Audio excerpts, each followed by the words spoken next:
Well, welcome back, everybody, to another Hoosier Hero Driver for 2026. Mitch Thomas. Mitch, congratulations on being a Hoosier Hero Driver for 2026. Thank you. Nick, he's up in our alley. He is. Like, we know what to talk to him about. Dirt late models and modifieds. That's right. That's the it. same thing we race. So, but he runs a UMP modified, right? Yeah. A little bit more power than the IMCA, but, I was talking to him before we started. I said, we raced IMCA modifieds for a long time. We basically went with Jake. We went from the crate motor IMCA modified to super late model. And he was like, well, hell, it's even a big jump from the UMP modified to a super late model. So, yeah. So what late model series you run?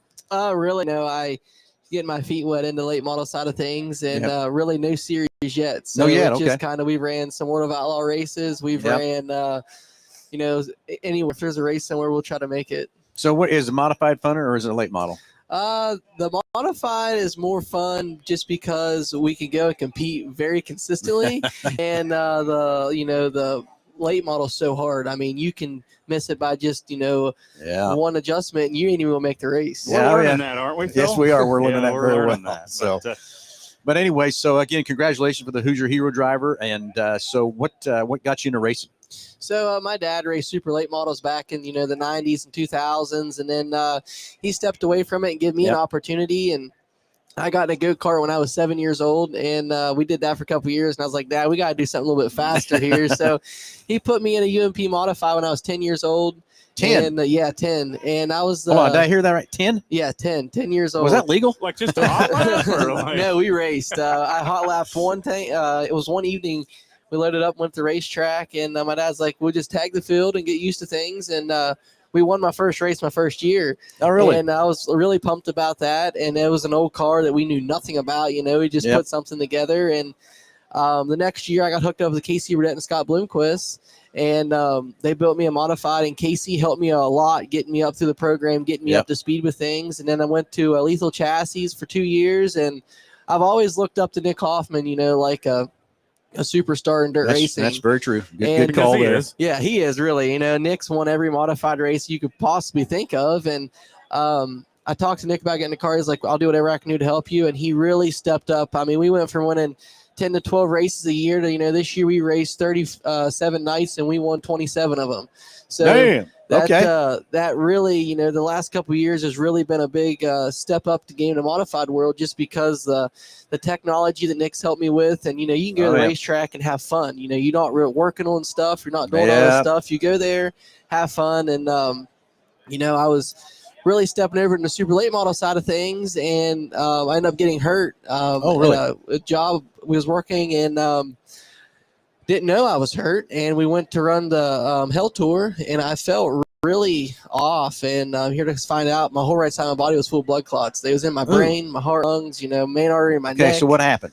I got hit with a trailer dolly in the back of the arm. Really? And here to find out I got factor V blood disorder. And the slowly started clotting up, and it just built up, and they broke away. And it was, all lost. So we got all that taken care of. I couldn't race. All healthy now? And all healthy now, yeah. All right, so good. That's all that matters. That's all that matters. And, so I had to take 7 months off for that. So I came back really strong again in the modified, and now I'm really focusing over onto the late side of things, because that's, I believe that's where I need to be. And we have a lot in common, too, because he's a rocket cornet. So is that right? Yes, exactly. All right, well, it's very cool. So which rocket do you have? Well, I always ran this XR1s, and we're, obviously since the 2 stuff's out now, we're getting into that. And Jason Kitzmiller, if it wasn't for him, I would never have that opportunity to have, the cornet and all that fancy stuff, as I would say.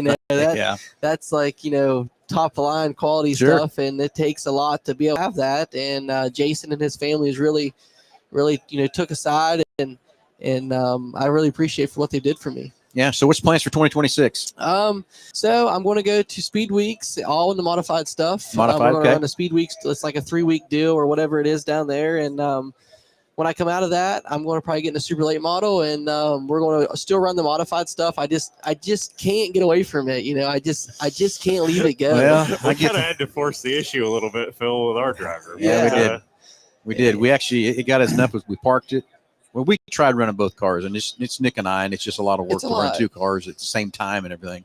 But we got Jake convinced that let's go concentrate on this. And then he's taking the mod to man cave to put it away, and then I just made a simple little text and said we should sell the modified. And Jake wrote back and said, someone needs to enjoy it. Let's go sell it and go let somebody race with it. So we did. We sold a modified. So we can't go back to the modified. We could, but we're not going to. That's probably a smart thing to do. There was one night that I actually got to take both cars to the racetrack, and it was a lot of work. Oh, yeah. And I swept the field in both classes. We one fast time, one heat race, and one defeat. Good for you. That was probably the most hype night I've ever had, but I'd never want to do that again because that was, you talk about aggravation. We tried it twice, both cars, same nights, and after the second night, we said, no, we're done. Yeah, I don't blame you there. So, well, cool. So you got a great career ahead of you. What's after dirt late models? I don't know. I know. I just want to get to the. You can do a lot of racing with the dirt late models. You can. I mean, it's getting to the point now. The dirt racing just going out of hand. Really, I mean, you can race all year round now. There's not a break. The technology is nonstop. You can't have the best anymore. Really, I mean, it's just because someone else is always chasing something better. Something different. That's exactly right. So, again, thanks for hanging out with us. Congratulations on a Hoosier Hero Driver 2026. Go kick ass in 26. I'm going to try and I appreciate you guys. Sure you will. If you ever make it out towards Kansas, man, hit us up. Yeah, for sure. Yeah. Maybe we'll see each other out on the trail somewhere. Who knows? We might see each other running in the late model somewhere. That would be awesome. Somewhere in the middle or something. Heck yeah, that'd be awesome. Thank you, guys. Thank you, brother. Thanks again, buddy. Have fun. We'll be back with another one shortly.